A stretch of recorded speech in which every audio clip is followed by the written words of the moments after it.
Hi, this is Phil, and I'm here to tell you all about the Capes and Lunatics Patreon. Get early access to all of our interviews, including the monthly Chichester chats with writer and comic book legend D.G. Chichester, new episodes of classic Capes and Lunatics shows, including The Quantum Zone, This, That, or the Third, and many, many more specials, all completely uncensored. Access starts for $3 a month, full video when you pledge $5 a month. Check out the link in our show notes or go to patreon.com/CapesandLunatics. Hope to see you there. This is Jeremy Adams, and you're listening to the Capes and Lunatics podcast. In brightest day, in blackest nights, No evil shall escape my sight. but those who worship evil's might. beware my power. Green Lantern's light. Hello and welcome back to Sector 2814, the Green Lantern podcast. I am Phil. Joining me, as always, Master of the Core, number one Hal Jordan fanboy it is. I will. Hey, everyone. I shouldn't say that. Boy. Oh. Anyway, yes, that's right. We're going to be talking, tonight we're going to be talking, well, the next part, supposedly of Brightest Day. Green Lantern 56 through 58. Yeah, and I have thoughts. I think you probably have thoughts. I hope you have thoughts. This is a podcast. I hope you have thoughts.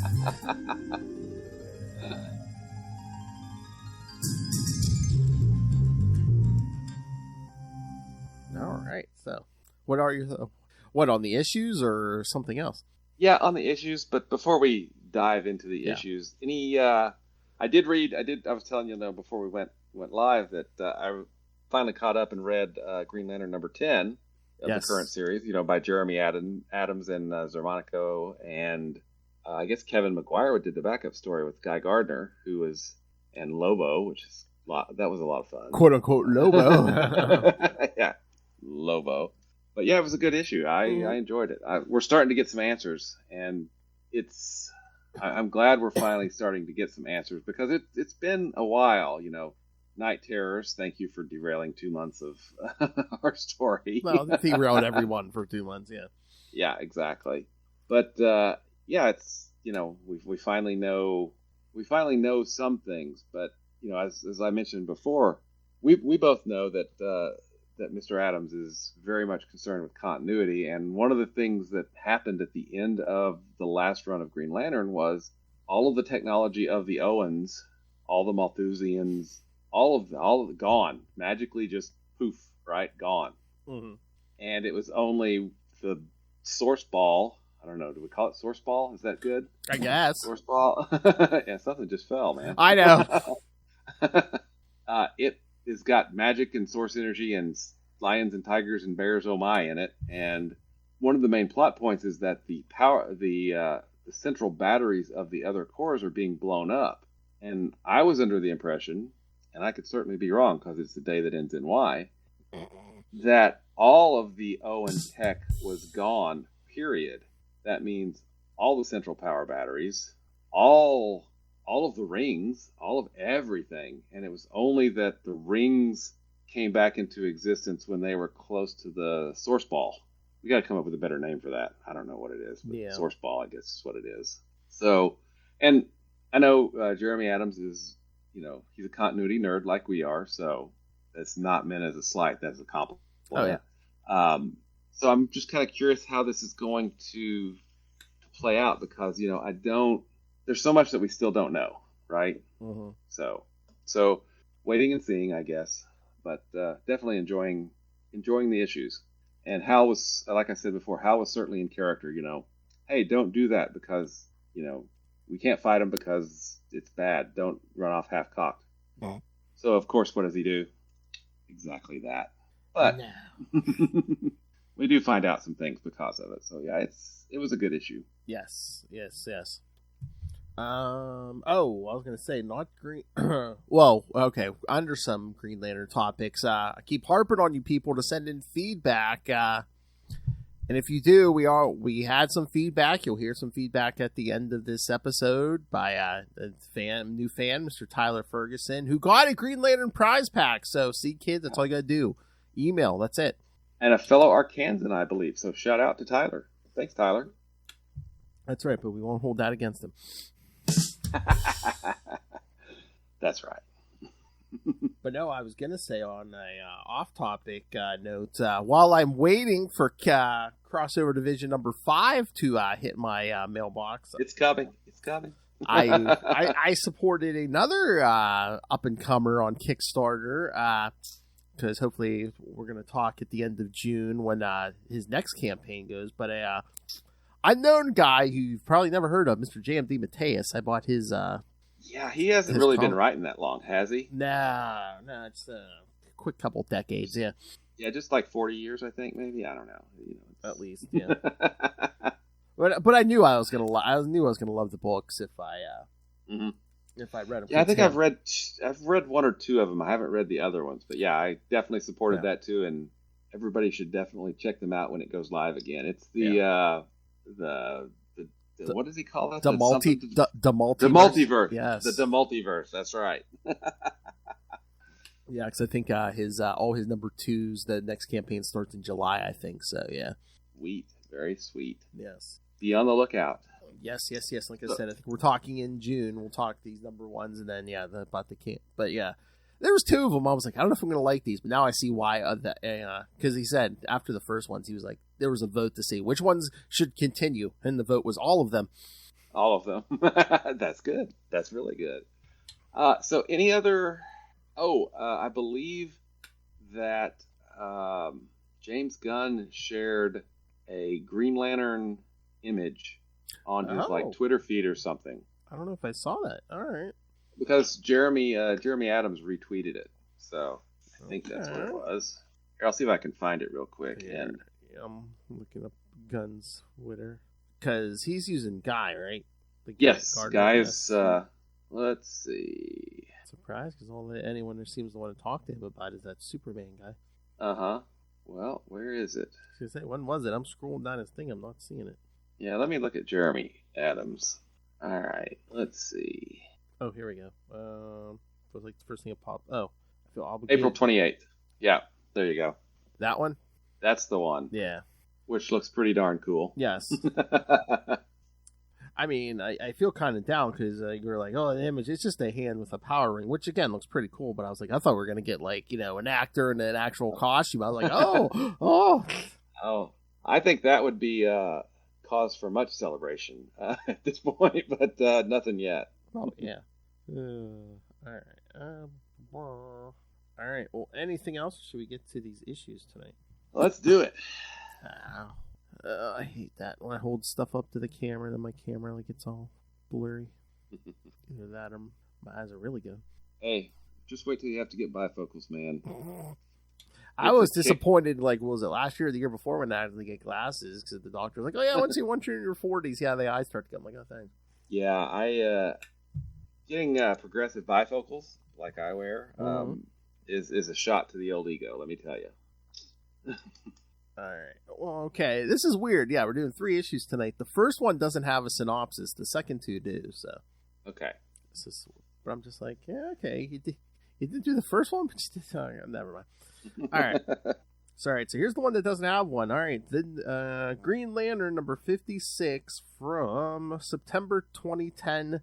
The New Guardians, Chapter 4. Writer Jeff Johns, penciler Doug Mank, inkers Christian Alamy, Tom Guyan, Keith Champagne, and Doug Mank. Yes, 4 inkers, kids. And colorist Randy Mayer and Gabe Edelab. Letters Nick J. Napolitano, and editor Eddie Berganza. All right, so what's that maniac you worship up to in this issue, Will? Oh, crazy stuff. Like hanging out with Larfleeze. I know, that's so... Oh, yeah, we got some good Larfleeze this arc, yeah. Yeah, good old Larfleeze. And last time we left Hal, he had just had a nice battle with the side Atrocitus against Lobo. Yeah. Yeah. So, I think this starts out pretty good. We get Hector Hammond and somebody who's small and blue. I don't know who that could be. Helps Hector escape, and Hector eats the Orange Lantern. Yeah, where Ophidian is captured.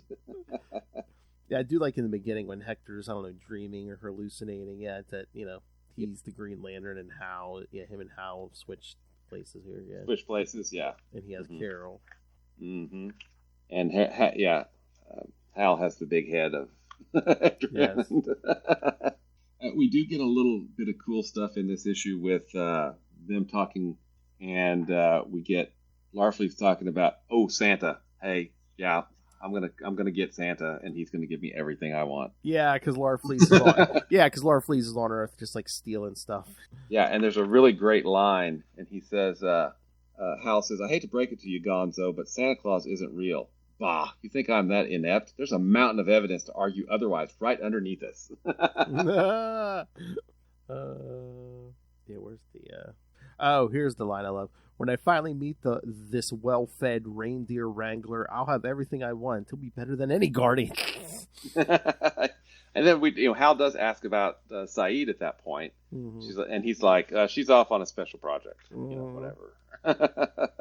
And then we get this little battle between, we get a little bit of Saint Walker with the Question, Renee Montoya, which was good. He's completing his, repatriating of all the dead bodies, I guess, from Blackest Night. Mm-hmm. And then, we get slices of the other entities, kind of where they are. We get the Butcher, we get Adara, and then, of course, Ophidian and all his fun.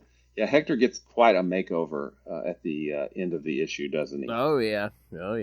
So Ophidian, yeah. Yeah, I love that whole... I love the Hector and Larfleeze back and forth in this issue. Yeah. Especially when Hector steals that orange lantern. You let go, talking head! Yeah. Although, don't all heads talk? Maybe, I don't know. But yeah, I think this issue and the next two are good, but I feel like after Blackest Night, and we can talk about this more after. Mm-hmm. I feel like it's sagging a little bit because it seems to have really kind of slowed way down. I know he's setting up more stuff, at this point, but we're still on Earth. Then, of course, we're back on Zamaron. Then we're back on Earth again. There's just, all kinds of stuff. We get a little bit of, like a couple panels of Green Lantern Corps stuff. And then, I don't know. I'm curious what you think. Because from my point of view, the entities are kind of interesting in the fact that they exist. But I feel like, look at Parallax, right? Mm-hmm. One entity can dominate a story. But with all 7 of them, or 4 of them in this case, because the other 3 have been captured, it seems like the focus is a little bit weird. Yeah, first I was thinking, New 52's coming. Maybe they, Jeff Johns is like, you really can't do anything big that's going to go past, like, the next year. Mm-hmm. But then, too, I'm thinking, look how big Blackest Night was. Maybe the creative teams just need a break. Exactly. Yeah, that's possible, too. And, we are building up to War of the Green Lanterns, which is kind of a big... Not as big a deal, of course, as Blackest Night. I was going to say, it's a big deal, but it's not as big as Blackest Night was. And it's kind of that through line from Sinestro Corps War through Blackest Night to, to the War of the Green Lanterns. So, but like I said, it's still good, and the art's great. It's just, it feels like a little bit of treading water at this point. Mm-hmm. Kind of moving all the pieces around, and it's not as... I don't know. I didn't find these as engaging as I have, previous arcs. Mm-hmm. And I guess a lot of it is just because, it's the same problem I feel like we have with Brightest Day. It's that micro focus, boom, boom, and you don't really feel like you're getting enough of any one thing, Oh yeah. So am I out of left field on that? What do you think? No, I think you're right. I think I think we got too... What are you saying? Like too many plots going on right now for Brightest Day. Yeah. Mm-hmm. Yeah, and again, everything in Blackest Night at the end of the day, all roads were leading to Necron. So exactly. Yeah, and this, we know who it's leading to. Spoilers. We're not going to say, but spoilers. But I don't know. This slow burn feels a little bit slower and less burny. I guess.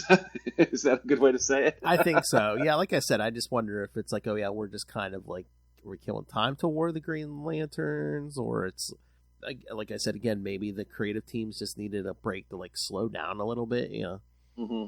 Yeah, maybe. I mean, but even if they're slowing down, I mean, it seems like throwing all of these characters together is not really slowing down because it's trying to deal with all this stuff all at once. Maybe if they would have narrowed their focus a little bit. Instead of like all these books and creative teams working on a big picture, it almost seems like, okay, well, Jeff Johns in the main Green Lantern book will handle the entities.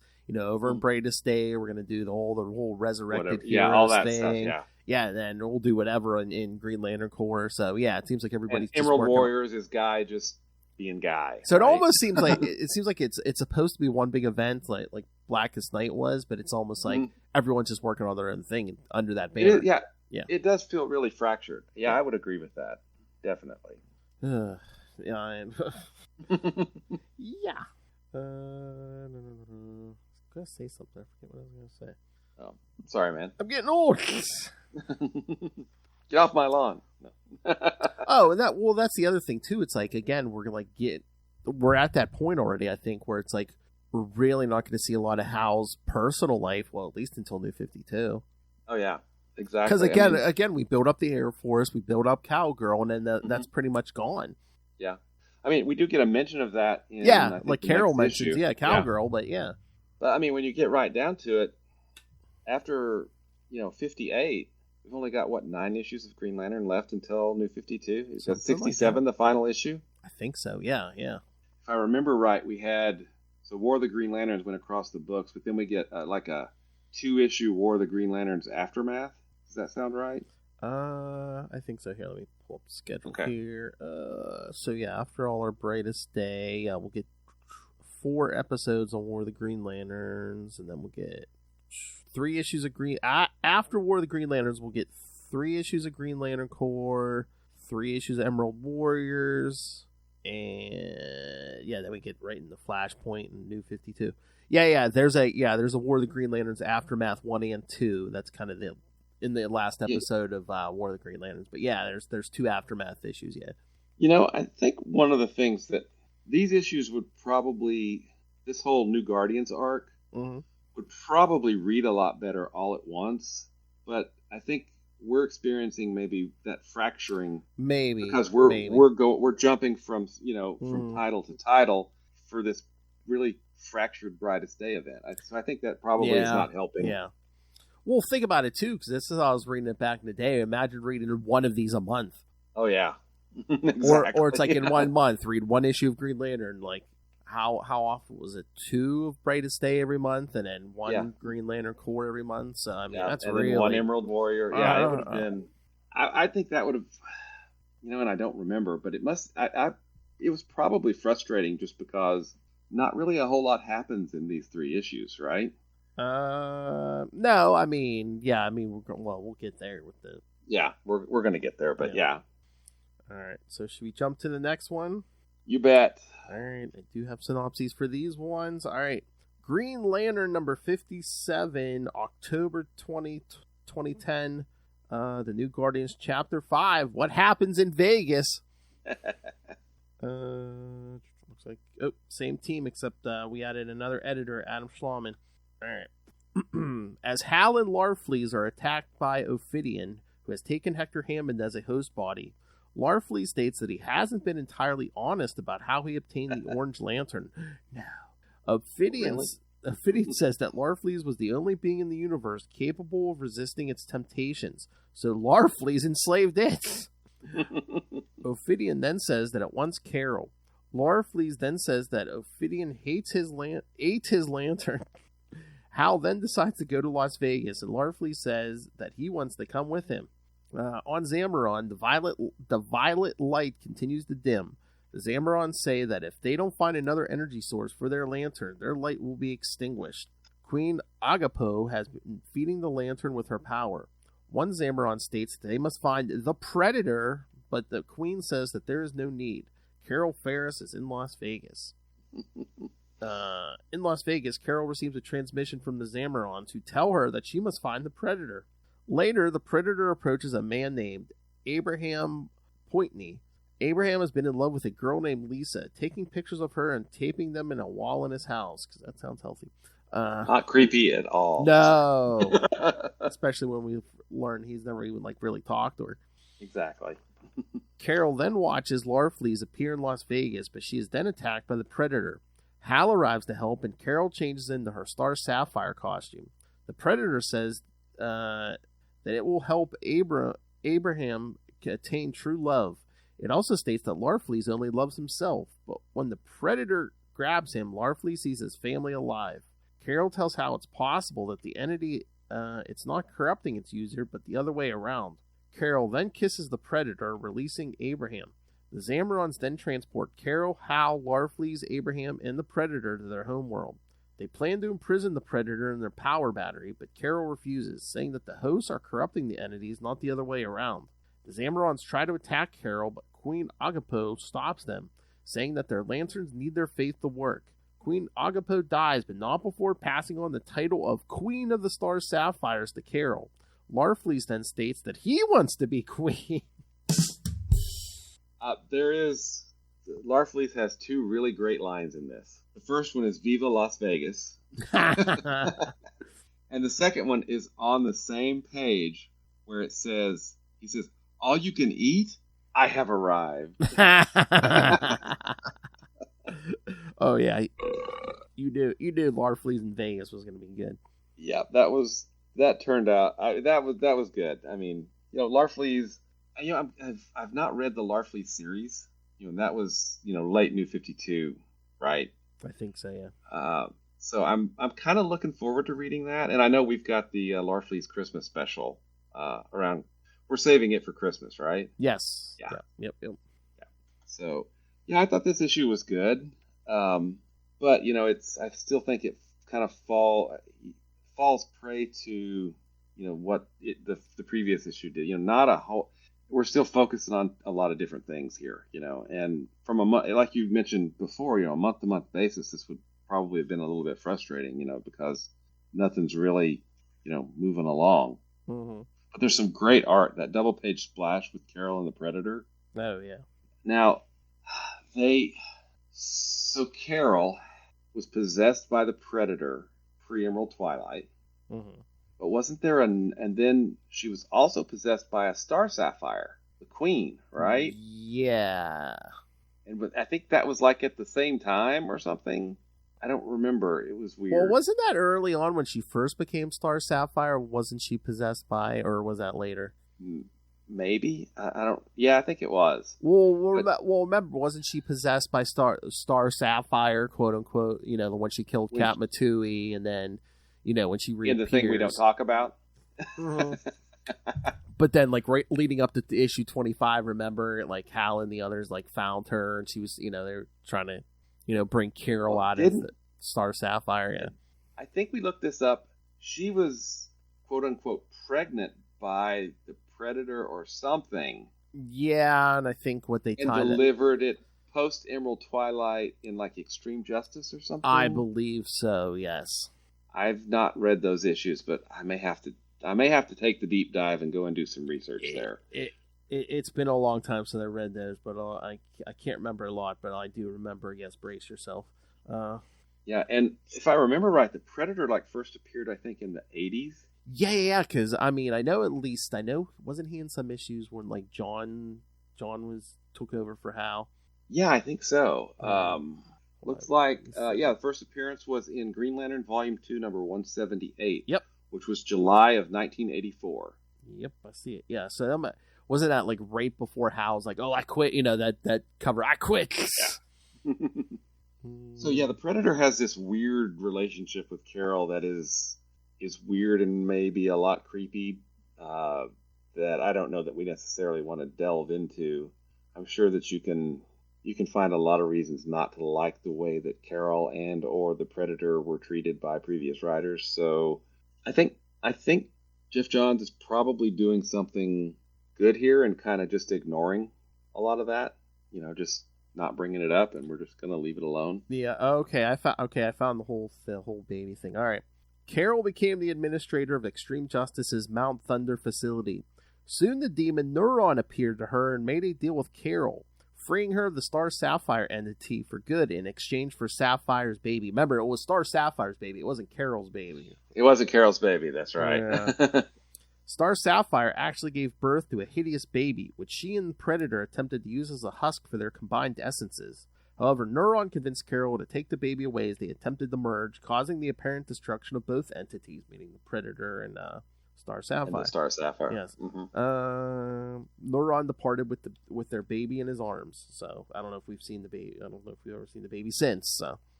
Oh, okay. So, and that was like at least 3 reboots ago, maybe 4. Extreme Justice 11. Hold on. That issue was December 1995. Oh, it was in the middle of Underworld Unleashed. So that's how long ago it was. Okay. Was 0 Hour before that or after that? It was before that, wasn't it? It was before that, yeah. Okay, so just like 3 crises and maybe 2 reboots. Yeah. Okay. Yeah, it was Underworld Unleashed. Remember, it was around like issues like 68, 69 of Cal's book. That's right. Yeah. Mm-hmm. So, yep. Anyway, back to that double-page spread of Carol with the Predator. Yes. That is beautiful. The coloring is that amazing. Oh yeah. The art in these is great. Mm-hmm. Oh yeah. And then Queen Agpo dies at the end, right? Yep. Not before she says, "Oh, Carol Ferris is the new queen of the Zamarons." Star Sapphires. Yep. But Larfleeze wants to be queen. Okay. Went for him saying, "What's a queen? I don't want to be a queen." But yeah, I mean, all 3 of these issues are beautiful, and the coloring. I think the coloring really accentuates, the different entities. The way they're using the colors. So the colorist really deserves a huge pat on the back for this one. Oh, I think that's Christian. See, that would be Randy Mayer, I think.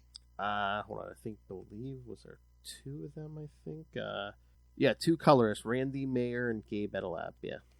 Okay, cool. Well, yeah, they did an amazing job on these issues.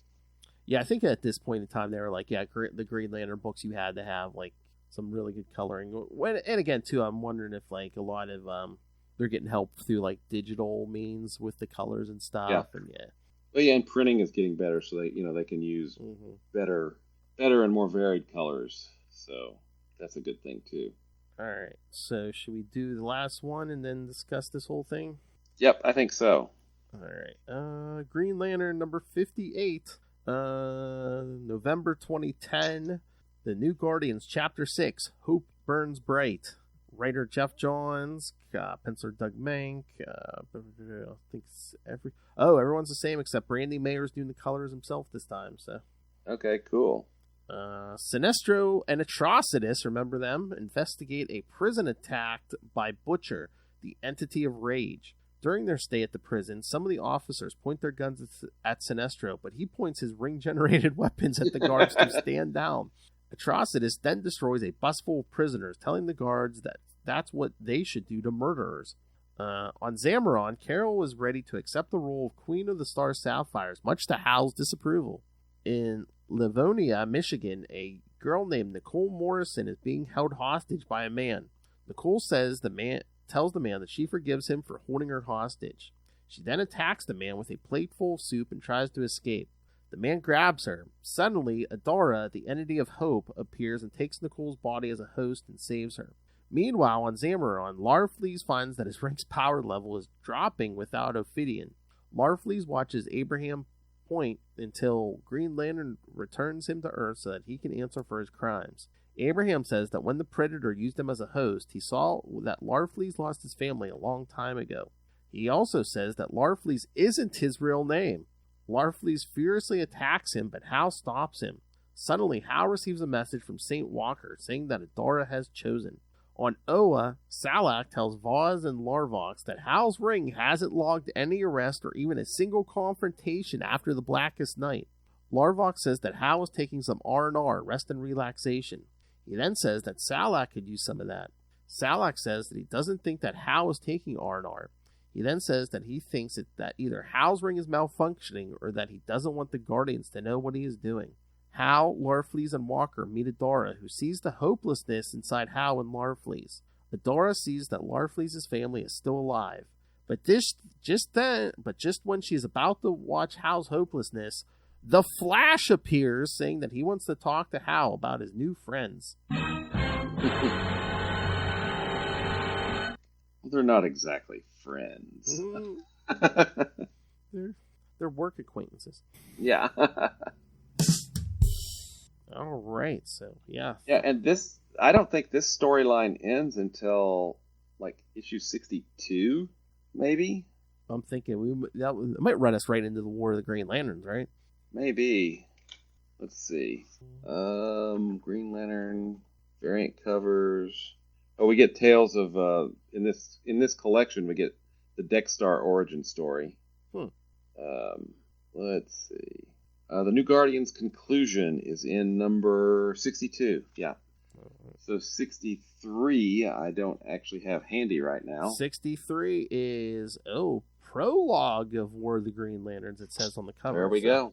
And then 64 starts part 1 of War of the Green Lanterns. So cool. Now, at that point, will we be finished with Brightest Day?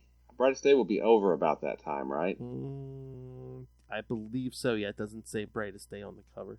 Gotcha. So, but it does say at the top, exclusive movie preview, Green Lantern.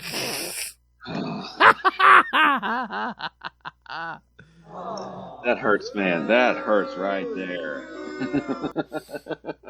I had such high hopes for that. Yes. And then, yeah, they were all destroyed, except Kilowog was very well done. Mm-hmm. And was it Mark Strong? Yes, that's Sinestro. I know. Sinestro. That was awesome. We needed more Mark Strong as Sinestro. Yeah. Yeah. But yeah.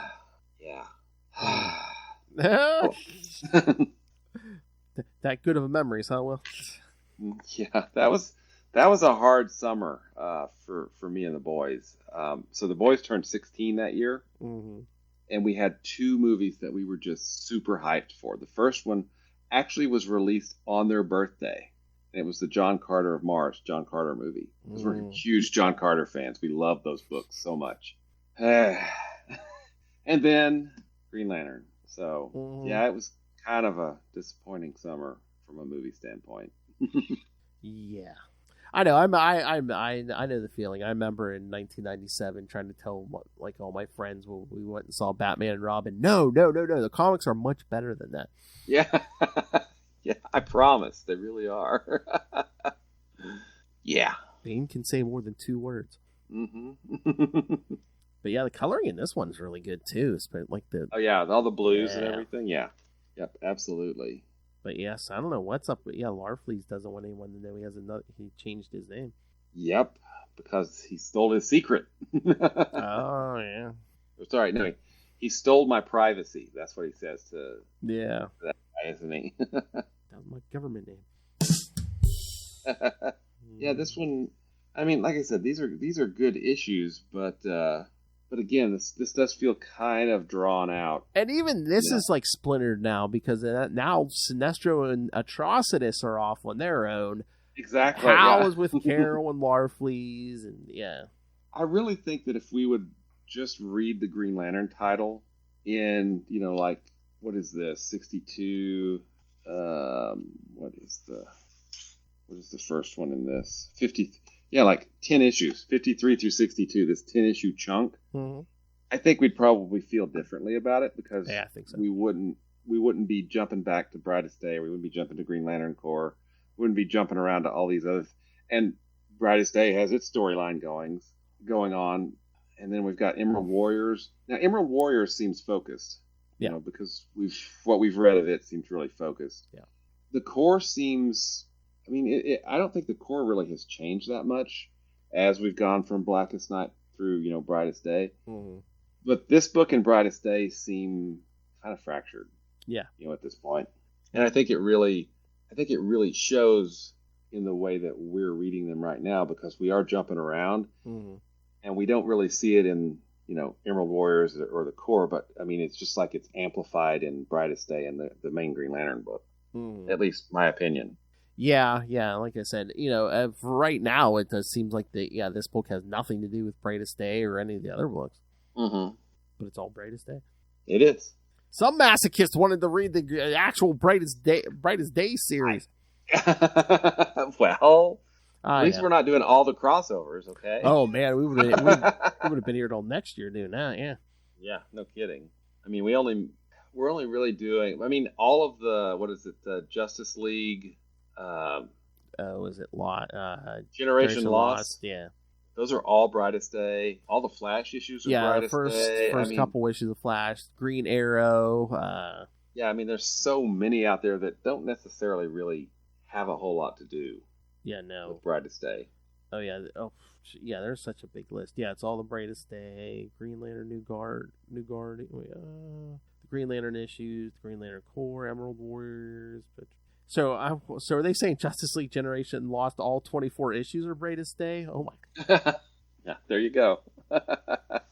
And then, as Lilith pointed out, yeah, there was a 3-issue Brightest Day Aftermath Search for Swamp Thing. Yes. I think I read those long ago. Mm-hmm. Then there's Birds of Prey, yeah, Flash, Green Arrow, Titans. Yeah, I mean, any new series that they launched right after Blackest Night was a Brightest Day crossover, whether there was any Brightest Day content at all. I mean, it was. I feel like that they overutilized that. I think that it should have actually crossed over into Brightest Day if it's going to have that banner, but it sold a lot of books, so what do I know? Yeah, or I mean, at least something like, oh hey, Dead Man, what are you doing here? Oh, bye, Dead Man, you just got yanked away. Bye, not Dead Yoink. Man. Yeah, exactly. Yeah. He's jumping all over. Why can't he jump in everyone's book? Yeah. Oh hey, is that an entity? No, that's Firestorm's about to destroy the universe. Oh, okay. Yeah, the whole freaking universe. Yeah, we need to get back to that eventually, don't we? Hey, Larfleeze go, no, the universe is mine. Mine. St. Walker, all will be well. All will be well. Mm-hmm. Oh, that was one of the variants. Was it 57 or 58 of St. Walker's hugging the Orange Lantern, going, "All will be mine." Oh, I don't know. We've got the. Yeah, there was one of these issues. Might be 57. Oh yeah, beware their power. War of the Green Lanterns, a blockbuster event. They've got an ad and a short teaser at the beginning. But let's see if I can find it. There we go. This one right here? Yeah. Oh, yeah. See, but the actual cover said, all will be mine. Nice. Oh, and here's a good one. Alternate cover for 54, so the next issue. Mm. The White Lantern. Yes. There we go. Nice. And then, of course, Lobo, and we all know how I feel about Lobo, so... You know what else feels disjointed about these 3 issues where it's like it seems at the beginning of the first issue seems like we're focusing on Hector Hammond, and then by the 3rd issue it seems like we've forgotten Hector Hammond. Oh yeah, he's completely. I mean, we get a bit of him in the 2nd issue, like a page or 2, and then he's just gone. Yeah. It's like, oh, the Predator, and then the next issue, oh, the Blue Lantern. Yeah, this New Guardians arc. I mean, I get what's going on and what has to happen, but I mean, 10 issues. I really feel like this could have been condensed, maybe just a little bit. Yeah, I mean, especially now you have 3 regular Green Lantern books at this point. It's like, really, you can't share the load, Yeah, exactly. Some of this could be happening in Core or even Emerald Warriors, and yeah, because you're right, they do feel disjointed is a really good way to describe it. I think, Yeah. Absolutely. And again, this is a big, like we said, how many 10-issue arc, and again, we just did these 3, and it seems like it went all over the place. Yeah, I mean, I really do think that this could have been condensed some just to make it flow a little bit better. And some of them, like the other Green Lantern books, I think we said, and even Brightest Day in its multi-storyline way, kind of focuses on one thing. This book, it seems like, is all over the place. Yeah, I would agree with that. I mean, which is sad because this is the main Green Lantern book. Exactly. And I get that, there's a lot of setup to bring us to the point where we get by the end of it so that, the stage has been swept clean and War of the Green Lanterns is, underway at that point, right? Or we get the prologue for it. But I don't know. I really like disjointed. I think that kind of describes it because not only is it disjointed, but it seems it's a little too decompressed. I mean, surely you could have done this in 6 issues, maybe 8 instead of 10. I mean, and cut some of the, jumping around a little bit. I don't know. This is, of course, armchair quarterbacking over a decade later. So there you go. Yeah. Again, if you're going to jump around to 20 different things, you think the Green Lantern core book would be like a more logical place to be jumping all over the place? And I'm sorry, it's been a while since we've checked in with the core book. What was the last thing that was happening with the core? Wasn't Cyborg Superman the last thing we did? That's right. Yeah, that's right. And then Kilowog Aricia went with Guy during Emerald Warriors, right? Okay. Yep. All right. So you want to hear some feedback? It's been a while since we've had feedback. You bet. Fire away, sir. All right. Again, this is from Tyler Ferguson, who I just sent out his prize pack yesterday, kids. So this is all you have to do to get a prize pack. So it says, brief thoughts. Larfleeze works extremely well as a comedic element to splash into a story with this many moving parts. Will be neat to hear your thoughts on this solo book whenever you get to that. On his solo book when you get to that. Proud of Carol for moving on from Hal into this new status quo as Queen. Love the designs of the entities, but the Predator is probably my favorite. Would be really cool to get a Star Sapphire figure pack. Carol, one of the Zamarons, and Predator. Yeah, I agree. Favorite moment for Hal in this set might be when Adara / Nicole attempts to recruit him into their corps. Has had so much hope in his heart, but it's buried by fear of losing everything again. Focus on Atrocitus continues groundwork for the upcoming Red Lantern series, like you mentioned before, with Belize and Emerald Knights 1 through 6. I guess Krona controls rats too. Glad that. oh yeah, we should. Glad that Sheriff's wife got her from Flamingo back. Yeah, exactly. That was nice. Of course, it almost impaled that poor sheriff, but that's right. All right, so yes, that was it. Thank you, Tyler. Yep. Thanks for the feedback. Yes. All right, Mr. William. Anything else? No, I mean, I know we ragged on these a little bit. Yeah, they're still good, but they're still really good. It's just that this Green Lantern has been, we're holding it to an extremely high standard because it has met and exceeded that high standard. Yes, exactly. So many issues up until this arc. So yeah, it may not necessarily be quite fair, but it's kind of a problem of its own making because it has been so good. Exactly. So we notice it when it's not at the level that it has been. Exactly. All right. Well, next time, we're gonna be back for. We're gonna do Green Lantern 59. Woo! and Brightest Day 13 and 14. Cool. Then in 2 weeks, we're going to get to back to Green Lantern Corps 53 through 57. And then the week after that, we'll get to more Brightest Day 15 through 18. Then we'll get back to Green Lantern 60 through 62. And then we will wrap up Brightest Day with Brightest Day 19 through 24. And then it's on the War of the Green Lanterns. Which is a big deal because it's the last storyline for... Yeah, the last crossover thing, yeah. Before the New 52. Mm-hmm. Which doesn't really affect Green Lantern, but shh, don't tell anybody that.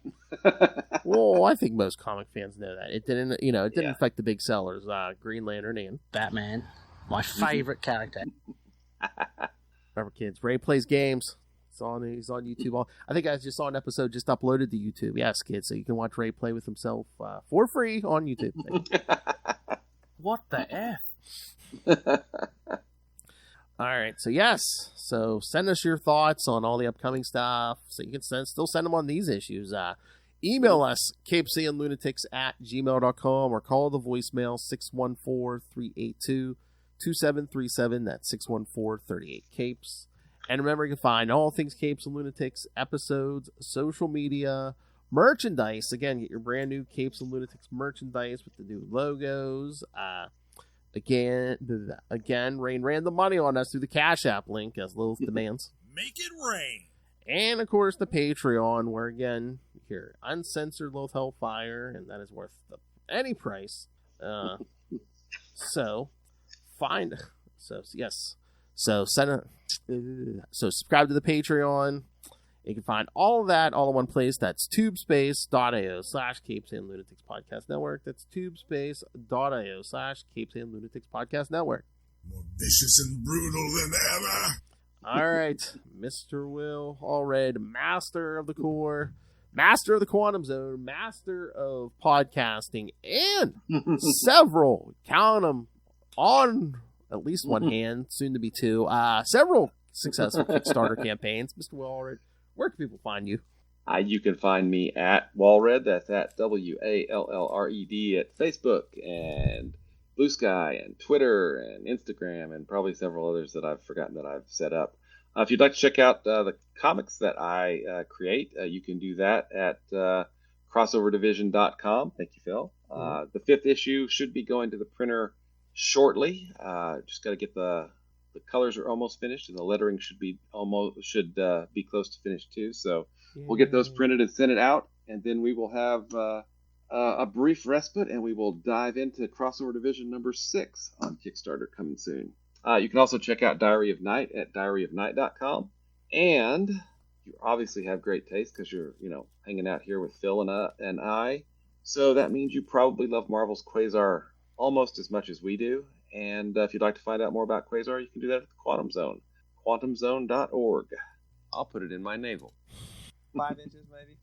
Yeah, boys, you look at the party. I love the party. He goes limp in my grip. I hope it's going somewhere nice. Because they aren't even attempting to enter our orifices. Star Blast, man. Yes. Star Blast. I, of course, love Hal Jordan. somebody has to. I, of course, love Hal Jordan. I do. All right, kids. Thanks for joining us. Again, next episode, Green Lantern 59 and Brightest Day 13 and 14. I'll disjoin maybe next episode I'll have my Red Lantern Hal Jordan Funko. Oh yeah. See, now you're gonna force me to buy one. Yeah, I know. I'm sorry, man. Honey, it's Will's fault. Yeah. No, whose fault is it, Phil? Oh, Lilith. Yes. There you go. Remember, kids. Whatever. Always blame the Lilith.